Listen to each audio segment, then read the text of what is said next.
Hello dear students, welcome back to मार tutorials. आज हम आगे के कॉन्सेप्ट्स को समझेंगे, जिसमें आज हम पढ़ने वाले हैं प्लेट टेक्टोनिक्स के बारे में। और साथ ही हम इसको आगे कंटिन्यू करके हम समझेंगे कॉन्टिनेंटल ड्रिफ्ट थ्योरी। इससे पहले हमने कई सारे कॉन्सेप्ट समझे हैं जो कि आपको काफ़ी काम आने वाले हैं, तो इससे पहले आप हो सके तो उन सारे कॉन्सेप्ट्स को अच्छे से समझ लीजिएगा ताकि आगे प्रॉब्लम्स ना आए। आज हम जो हमारा पहला टॉपिक समझने वाले हैं वो है प्लेट टेक्टोनिक्स। प्लेट टेक्टोनिक्स से ही निकल के हम आगे की ओर बढ़ेंगे और हम समझेंगे कॉन्टिनेंटल ड्रिफ्ट थ्योरी, क्योंकि दोनों ही इंटरकनेक्टेड है। तो इस वजह से हमको ये दोनों ही कॉन्सेप्ट्स को साथ में समझना होगा। इससे पहले हमने एक्सोजेनिक और एंडोजेनिक फोर्सेस को भी समझा है, जो कि कॉन्सेप्ट्स कुछ यहाँ पे भी काम आएंगे। तो इस वजह से एक बार उनसे गो थ्रू हो जाइएगा, फिर उसके बाद इनको कंटिन्यू कीजिएगा। तो आज हम स्टार्ट करेंगे प्लेट टेक्टोनिक्स से पहले, उसके बाद हम चलेंगे कॉन्टिनेंटल ड्रिफ्ट पे। तो सबसे पहले हमको ये समझना है कि ये प्लेट टेक्टोनिक्स होता क्या है और ये प्लेट्स का मतलब यहाँ पे क्या है। अब यहाँ कई सारी चीज़ों को हम समझ सकते हैं, या कहे कि जो हमने इंटरनल स्ट्रक्चर ऑफ अर्थ समझा था, वहाँ पे कॉन्सेप्ट को समझा था जिसमें हमने प्लेट्स के बारे में समझा था। एक्चुअल में प्लेट्स क्या है, तो लिथोस्फीयर का एक बहुत बड़ा पार्ट होता है, या इन्हीं को हम क्या कह देते हैं, लिथोस्फेरिक प्लेट का नाम दे देते हैं, जो कि जनरली इररेगुलर होती है शेप में और सॉलिड रॉक से बनी हुई एक बहुत बड़ी स्लैब होती है। अब ये कोई छोटी सी लंबाई या चौड़ाई वाली चीज नहीं होती है। इसमें जनरली हम कह देते हैं कि ओशियंस में इनकी जो लंबाई होती है, ओशनिक क्रस्ट में इनकी लंबाई होती है कितनी, 5 से 100 किलोमीटर के बीच में। और कॉन्टिनेंट्स पे ये लगभग 200 किलोमीटर का एरिया कवर कर सकती है। ऐसी कई सारी प्लेट्स हमने डिवाइड की हुई है, जिनके बारे में हम आगे पढ़ेंगे। तो पहले हम एक डेफिनेशन से समझ लेते हैं कि प्लेट टेक्टोनिक्स होता क्या है। तो प्लेट टेक्टोनिक प्लेट और a lithospheric plate is a massive irregular shaped slab of rock generally composed of both continental and oceanic lithosphere। तो यहाँ पे हमको ये याद रखना है कि ओशियानिक और कॉन्टिनेंटल दोनों ही टाइप के लिथोस्फीयर में हमको कौन देखने को मिलेगी, हमको प्लेट्स जो है वो देखने को मिलेंगी। अब इनमें शुरुआत की अगर बात करें, इनकी शुरुआत कहाँ से हो जाती है, तो इनकी शुरुआत हो जाती है क्रस्ट से। और ये कहाँ तक जाती है, तो अपर मेंटल के जो एक हमने एक लेयर पढ़ी थी अर्थ के इंटरनल स्ट्रक्चर में, जिसको हमने कहा था एस्थेनोस्फीयर। उस एस्थेनोस्फीयर तक ये जो है गहराई में होती है। और लगभग इनकी डेप्थ और चौड़ाई का अगर रेशो हम देखें तो कई 100 किलोमीटर्स में ये हो सकता है। अब ये कॉन्सेप्ट जो है ये सबसे पहले 1967 में दिया गया था, और इस कॉन्सेप्ट को प्रपोज करने वाले थे हैरी हैस और टूजो विल्सन। और कुछ और भी कई सारे अलग अलग समय पे इसमें कई सारी चीजें जोड़ी गई, उस हिसाब से नाम जोड़ दिए जाते हैं, लेकिन जनरल नाम यहाँ पे आपको किसका मिलेगा एग्जाम में, हैरी हैस का। और साथ ही कौन मिल सकता है, टूजो विल्सन। तो इसलिए याद रखिएगा कि who proposed plate tectonics theory, तो Harry Hess and Tuzo Wilson in year 1967। अब नेक्स्ट हम इसमें आगे बढ़ेंगे और ये समझेंगे कि इन प्लेट्स में मूवमेंट्स कैसे होता है, यानी ये मूव कैसे कर रहे हैं। जब हमने अर्थ का इंटरनल स्ट्रक्चर पढ़ा था, तो उसमें मैंने आपको बताया होगा कि जो प्लेट्स हैं वो मूव करती हैं, और जब ये मूव करती हैं तो ये 3 तरीके से अलग अलग मूव कर सकती है। यानी इनमें मूवमेंट हमको कैसे देखने को मिल सकते हैं, 3 तरह के। पहला मूवमेंट जो देखने को मिलेगा वो हो जाएगा कन्वर्जेंट मूवमेंट, या कन्वर्जेंट बाउंड्री का फॉर्मेशन होगा, जहां पे दो प्लेट्स जो है, मान लीजिए ये दो प्लेट्स जो है ये एक दूसरे की ओर बढ़ रही है, और इन दोनों के बीच में जो बाउंड्री बनेगी उसको हम क्या कहेंगे, कन्वर्जेंट बाउंड्री। ये बाउंड्री क्या कहलाती है, कन्वर्जेंट बाउंड्री। और ये मूवमेंट क्या कहलाता है, कन्वर्जेंस कहलाता है। मूवमेंट क्या कहा जाएगा, कन्वर्जेंस कहा जाएगा। और बाउंड्री को हम क्या कहेंगे, कन्वर्जेंट बाउंड्री। कन्वर्जेंट बाउंड्री के लिए एक और नाम भी यूज किया जाता है, जिसको हम कंस्ट्रक्टिव बाउंड्री भी बोल सकते हैं। इसको हम कंस्ट्रक्टिव बाउंड्री भी बोल सकते हैं, क्योंकि जनरली यहाँ पे अलग अलग लैंड मासेस का कंस्ट्रक्शन होता है, तो इसलिए हम क्या बोल देते हैं इसको, कंस्ट्रक्टिव बाउंड्री। फिर उसके बाद अगली जो बाउंड्री बनती है उसको हम बोलते हैं डाइवर्जेंट बाउंड्री, जहां पे हमको मूवमेंट कौन सा देखने को मिलता है, डाइवर्जेंस। डाइवर्जेंस मतलब दूर होना। तो यहाँ प्लेट्स जो है, मान लिया ये दो प्लेट्स हैं, ये एक दूसरे से क्या हो रही है, दूर मूव कर रही है, एक दूसरे से अपार्ट हो रही है। तो ये याद रखिएगा कि plates moves apart in which type of movement, divergence, and the boundary is formed there is known as divergent boundary, and divergent boundary is also called as destructive boundary. Destructive boundary because यहाँ पे होगा क्या कि ये destructions create करती है। Generally हम कह सकते हैं कि कई सारे फॉल्ट्स का फॉर्मेशन होता है, कई सारे फिशर्स का फॉर्मेशन होता है, तो इस वजह से इसको हम क्या कहते हैं, डिस्ट्रक्टिव बाउंड्री। और इन्हीं डिस्ट्रक्टिव बाउंड्रीज के आसपास हमें कौन मिलते हैं, कई सारे वोल्केनोज मिलते हैं, और साथ साथ अर्थक्वेक की एक्टिविटी जो है वो सबसे ज्यादा हमको कहाँ देखने को मिलती है, इन्हीं डिस्ट्रक्टिव बाउंड्रीज में या डाइवर्जेंट बाउंड्री में। और एक जगह का हमको नाम याद रखना है इसके एग्जाम्पल के रूप में, वो हो जाती है हमारी जो पैसिफिक रिंग ऑफ फायर है। यानी जब पैसिफिक ओशन की हम बात करते हैं तो उस पैसिफिक ओशन में जैसे मान लीजिए कि ये हमारा नॉर्थ अमेरिका, ये हमारा साउथ अमेरिका, और इस साइड हमको मिलेगा एशिया का कुछ पार्ट, यहाँ हो जाएगा हमारा ऑस्ट्रेलिया, और कुछ पोर्शंस एशिया के यहाँ तक आएंगे। तो इनके बीच में जो एक पूरा हिस्सा बनता है वो पैसिफिक ओशन का बनता है। तो यहाँ पे जो पूरी एक बाउंड्री का फॉर्मेशन हो रहा है, यहाँ एक सर्कल का फॉर्मेशन जो होता है, इसी को हम क्या कहते हैं, पैसिफिक रिंग ऑफ फायर। ये पैसिफिक रिंग ऑफ फायर जो है ये कौन सी बाउंड्री पे बनी हुई है, तो डिस्ट्रक्टिव बाउंड्री पे इसका फॉर्मेशन हुआ है, ठीक है, या डाइवर्जेंट बाउंड्री पे इसका फॉर्मेशन हुआ है। नेक्स्ट टाइप का मूवमेंट हमको देखने को मिलता है जो कि कहलाता है ट्रांसफॉर्म बाउंड्री। अब ट्रांसफॉर्म बाउंड्री में मूवमेंट भी हमको कौन सा देखने को मिलेगा, ट्रांसफॉर्म। यानी दो प्लेट्स जो है वो एक दूसरे के साइड वाइज मूव करती है। तो ये साइड वाइज जब मूवमेंट देखने को मिलता है तो वहां पे हमको कौन सी बाउंड्री देखने को मिलती है, ट्रांसफॉर्म बाउंड्री। और इस बाउंड्री में जनरली किसी ज्यादा प्रकार के हमको कोई लैंडफॉर्म्स के फॉर्मेशन होते हैं यहाँ पे नहीं दिखते, लेकिन हाँ अर्थक्वेक के हिसाब से ये बहुत ज्यादा इंपॉर्टेंट हो जाती है कि कई सारी जगह पे अर्थक्वेक इसकी वजह से देखने को मिल सकते हैं। तो तीन तरह की हमको बाउंड्रीज याद रखनी है, पहली हो जाती है कन्वर्जेंट, दूसरी डाइवर्जेंट, और तीसरी ट्रांसफॉर्म। लेकिन अगर मूवमेंट की बात करें तो कन्वर्जेंस, डाइवर्जेंस और ट्रांसफॉर्म तीन तरह के मूवमेंट है। इन्हीं को कन्वर्जेंट को हम क्या बोल रहे हैं, कंस्ट्रक्टिव बाउंड्री, और डाइवर्जेंट को हम क्या बोल रहे हैं, डिस्ट्रक्टिव बाउंड्री। लेकिन ट्रांसफॉर्म को हम यहाँ पे क्या कह रहे हैं, ट्रांसफॉर्म बाउंड्री ही कह रहे हैं। और इन्हीं की वजह से यानी कन्वर्जेंस की वजह से जनरली फॉर्मेशन होता है किसका, माउंटेन्स का या कई सारे हाईलैंड्स का फॉर्मेशन हो सकता है। डाइवर्जेंस में जनरली किसका फॉर्मेशन होता है, फॉल्ट्स का या फिशर्स का फॉर्मेशन होता है, ठीक है। तो ये चीज हमको याद रखनी किसके बारे में, प्लेट बाउंड्रीज के बारे में। जनरली यहाँ से क्वेश्चंस बन जाते हैं। अगर कन्वर्जेंस का एग्जांपल हमसे पूछा जाए तो कौन सा हो जाएगा, कन्वर्जेंस का एग्जांपल हो जाता है कौन सा, हमारा यूरेशियन प्लेट जो है उसमें इंडो ऑस्ट्रेलियन प्लेट का जो एक बाउंड्री बन रहा है वो कौन सा बाउंड्री हो जाता है, कन्वर्जेंस बाउंड्री। तो ये हमको दिमाग में बिठा के रखना है तीनों चीजें कि कौन सी टाइप की बाउंड्रीज का फॉर्मेशन होता है। अब एक चीज हमको यहाँ पे याद रखना है कि जब प्लेट टेक्टोनिक्स थ्योरी दी गई थी तो यहाँ पे कहा गया कि प्लेट्स जो है ना वो दो टाइप की है। कौन सी, तो पहली अपने को मिलती है मेजर प्लेट्स और दूसरी मिलती है अपने को कौन सी, माइनर प्लेट्स। मेजर प्लेट्स की अगर नंबर देखा जाता है तो कितने हो जाते हैं, 7। यानी टोटल मेजर प्लेट्स कितनी है वर्ल्ड में, तो 7। और माइनर प्लेट्स की अगर बात करें तो अभी कितनी है, 20। लेकिन कई सारी जगहों पे कई सारी रिसर्चेस में इसको 100 के आसपास भी माना गया है। तो इसलिए अभी ऑफिशियली हम कितना आंकड़ा यहाँ पे याद रखेंगे, कितना फिगर याद रखेंगे, 20 का, कि मेजर है कितनी, 7, और माइनर है कितनी, 20। तो इसलिए ये याद रखिए। कई सारे सीधे सीधे सवाल यहाँ से बन जाते हैं कि मेजर प्लेट्स कौन सी है।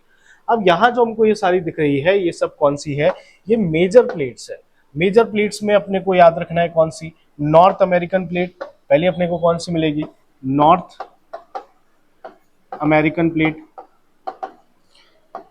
फिर उसके बाद साउथ अमेरिकन, साउथ अमेरिकन के बाद मिलेगी अपने को पैसिफिक प्लेट, पैसिफिक के बाद मिलेगी अपने को अफ्रीकन प्लेट, अफ्रीकन के बाद मिलेगी अपने को यूरेशियन प्लेट, यूरेशियन प्लेट के बाद मिलेगी अपने को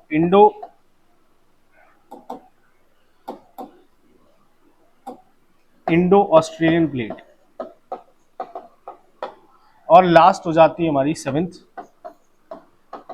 एंटार्क्टिक प्लेट। तो ये 7 प्लेट्स के नाम हमको जनरली पूछे जाते हैं कि कौन सी इनमें से प्लेट्स कौन सी मिलेगी। अब यहाँ पे एक सवाल और बनता है कि इनमें से सबसे बड़ी प्लेट कौन सी है। तो सबसे बड़ी प्लेट हमें कौन सी देखने को मिलती है, पैसिफिक प्लेट, यानी प्रशांत महासागर की जो प्लेट है वही क्या कहलाती है, सबसे बड़ी प्लेट। और सबसे छोटी प्लेट की अगर बात करते हैं तो हमको सबसे छोटी प्लेट कौन सी दिखाई देती है, साउथ अमेरिकन प्लेट जो है वो सबसे छोटी प्लेट मिलती है। अब यहाँ पे हमको कई सारी और माइनर प्लेट्स जो है देखने को मिलती है, जैसे कि नाजका प्लेट देखने को मिलती है, ठीक, सोमालिया प्लेट देखने को मिलती है। ऐसी कई सारी छोटी प्लेट्स भी हमको यहाँ पे देखने को मिल सकती है। ठीक है, तो टोटल हमारे पास में माइनर कितनी हो जाती है, माइनर याद रखना अपने को, माइनर कितनी है 20, और मेजर कितनी है, तो मेजर है 7, और इन 7 में से सबसे बड़ी कौन सी है, तो पैसिफिक प्लेट सबसे बड़ी है।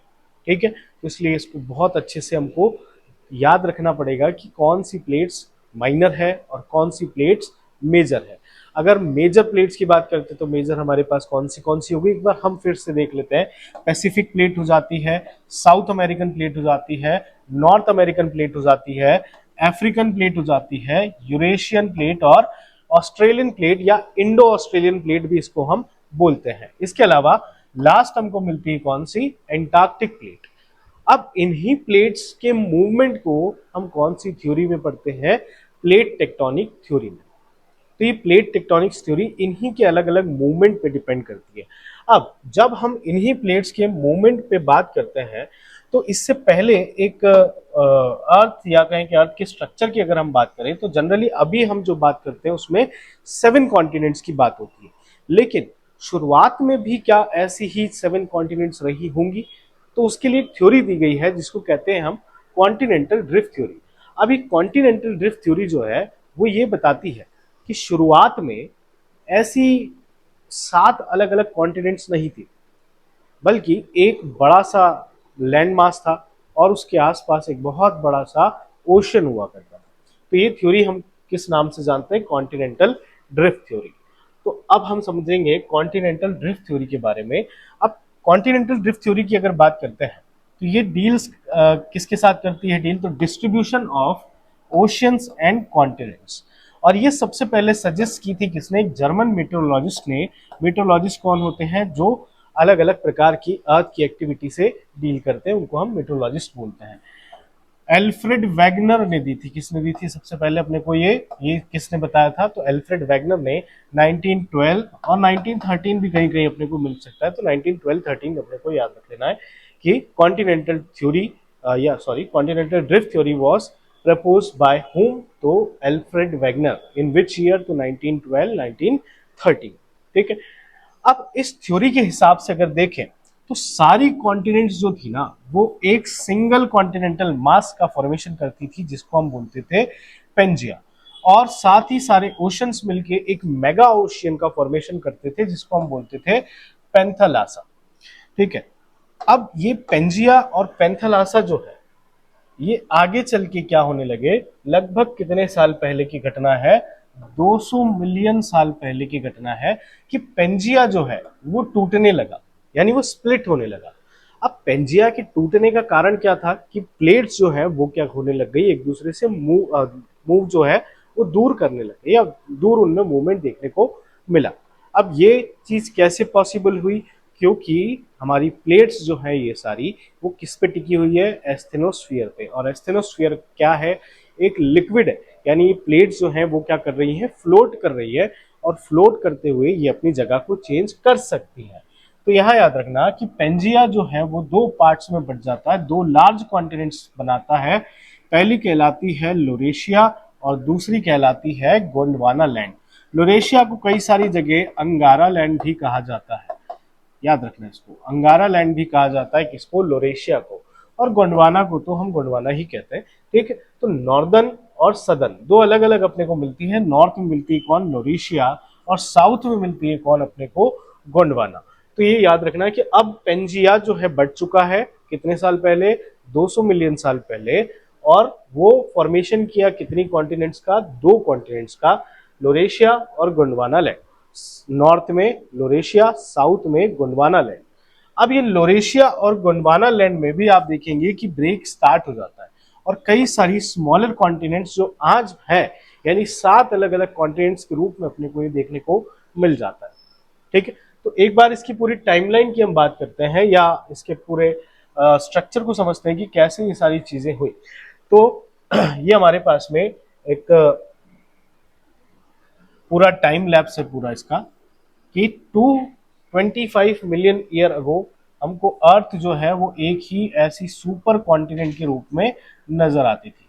अब ये सुपर कॉन्टिनेंट हो गई कौन, हमारी पेंजिया, और ये वाटर बॉडी हो गई कौन, पैंथालासा। ये हो गया पेंजिया और ये हो गया पैंथालासा। अब इन्हीं में 200 मिलियन साल में, यानी आज से लगभग 200 मिलियन साल पहले इनमें ब्रेक होना स्टार्ट हुआ, और वो ब्रेक कंप्लीट कब हो गया, 150 मिलियन ईयर एगो। 150 मिलियन साल पहले वो क्या हो चुका था, पूरी तरह से दोनों एक दूसरे से सेपरेट हो चुके थे। तो हमारे पास में यहाँ पे 2 लैंड मास आए, पहला अपने को कौन मिला, लोरेशिया, और दूसरा अपने को कौन मिल रहा है यहाँ पे, गोंडवाना लैंड। पहला कौन सा हो गया, लोरेशिया, दूसरा कौन सा हो गया, गोंडवाना लैंड। ये कब की सिनेरियो है पूरा, 150 मिलियन साल पहले का, 150 मिलियन साल पहले की ये घटना है। अब फिर हमने ये पढ़ा कि इनमें भी ब्रेक स्टार्ट हुआ, यानी ये भी टूटना स्टार्ट हुई। और 100 मिलियन साल पहले जब हम देखते हैं तो नॉर्थ अमेरिका में यहां मिलता है, यूरोप और एशिया का ये हिस्सा हमको ऊपर मिलता है, और साउथ अमेरिका टूटना स्टार्ट हो चुका है, अफ्रीका से दूर जाना स्टार्ट हो चुका है। इंडिया और ऑस्ट्रेलिया की एक पूरी प्लेट जो है वो भी मूव होने लगी है, और अंटार्कटिका प्लेट भी अपनी जगह से खिसक के नीचे की ओर मूव कर रही है। तो यहाँ आप देख रहे हैं कि लोरेशिया से जनरली नॉर्दर्न हेमिस्फीयर के सारे कॉन्टिनेंट्स का फॉर्मेशन होता है, और गोंडवाना लैंड से जनरली सब साउथ हेमिस्फीयर की जो कॉन्टिनेंट्स है उनका फॉर्मेशन होता है।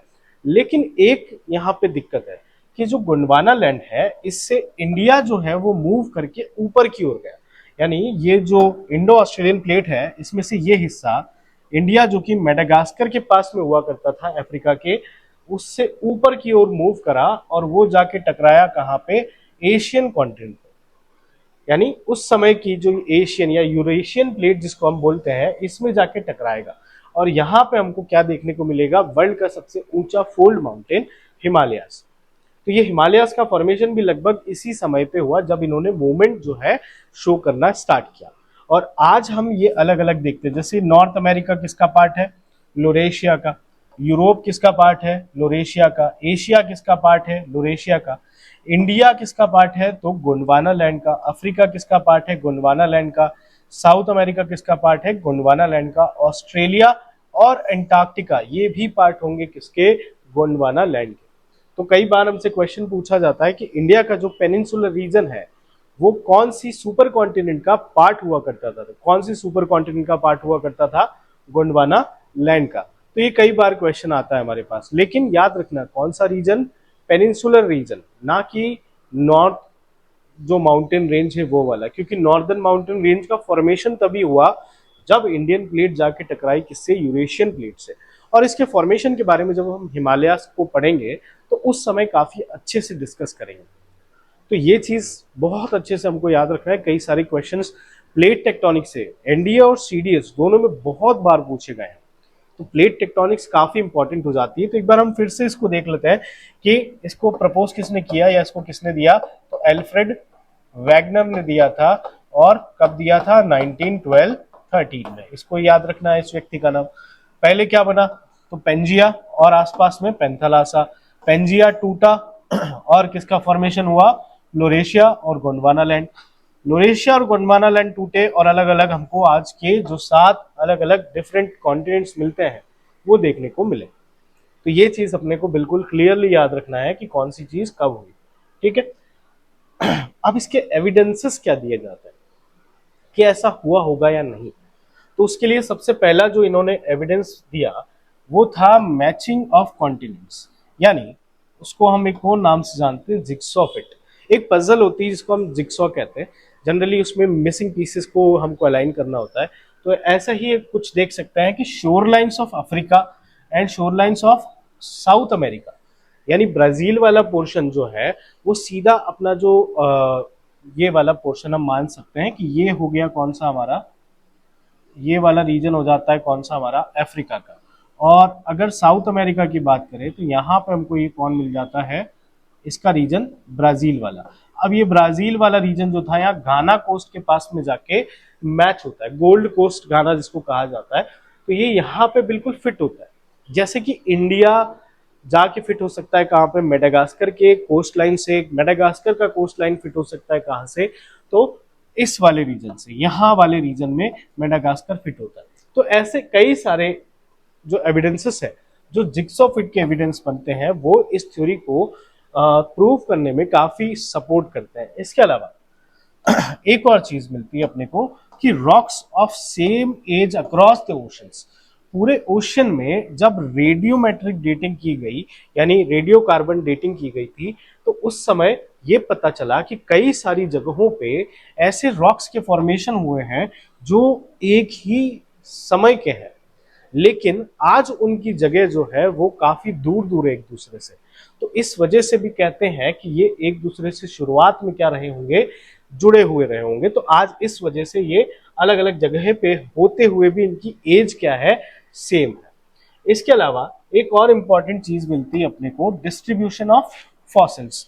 कई सारी ऐसी identical species of plants and animal जो है, जो लैंड पे रहा करती थी और साथ ही साथ मरीन जो एरिया है वहां पे भी रहा करती थी। तो जनरली हमने ये देखा या ये पाया कि कुछ ऐसे जीव जो केवल अफ्रीका में मिलते थे और आज उनके फॉसिल्स हमको कहाँ देखने को मिलते हैं, अफ्रीका में, इंडिया में, ऑस्ट्रेलिया में, जो कि आज बहुत दूर दूर है। और उस समय वो इतना वाटर ट्रेवलिंग तो कर नहीं सकते थे। तो हो सकता है कि ये लैंड मासेस क्या हो, एक दूसरे से जुड़े हुए हो। तो जनरली यहाँ पे एग्जाम्पल की अगर बात करते हैं तो एक मेसोसोरस नाम का फ्रेश वाटर क्रोकोडाइल जो था, एक रेप्टाइल जो था, या रेप्टाइल जैसा क्रोकोडाइल जैसा दिखने वाला रेप्टाइल जो था, जो हमको जनरली कौन से पीरियड में मिलता था, अर्ली पर्मियन पीरियड में मिलता था। और लगभग 286 से लेके 258 मिलियन साल पहले यहाँ पे पाया जाता था। कौन से रीजन्स में, सदर्न अफ्रीका में और ईस्टर्न साउथ अमेरिका में। तो ये कैसे हो सकता है, दो अलग अलग इलाके, सदर्न साउथ अफ्रीका और ईस्टर्न साउथ अमेरिका बहुत दूर दूर है, तो ये दोनों सेम जगह कैसे हो सकता है, या फॉसिल सेम जगह पे क्यों नहीं मिल रहा है। तो इस वजह से हम कह देते हैं कि ये दोनों एरियाज क्या रहे होंगे, उस समय जुड़े हुए रहे होंगे। ऐसे भी कई सारे और भी प्लांट्स हैं या कई और भी ऐसे एनिमल्स हैं जिनके रिमेन्स अपने को मिलते हैं, और उनसे भी हम बोल सकते हैं कि वो उस रीजन में पहले रहा करते थे। तो इस वजह से यहाँ पे हम कहते हैं कि ये लैंड पार्ट्स जो थे वो आपस में क्या थे, जुड़े हुए। तो ये कुछ सपोर्टिंग एविडेंसेस हो जाते हैं हमारे कॉन्टिनेंटल ड्रिफ्ट थ्योरी से। तो इसी के साथ में हमारा कंप्लीट होता है कॉन्टिनेंटल ड्रिफ्ट थ्योरी और इसके पहले प्लेट टेक्टोनिक्स। तो आशा करता हूँ कि आपको काफ़ी अच्छे से समझ में आया होगा। मिलते हैं नेक्स्ट वीडियो में। Thank you. जय हिंद।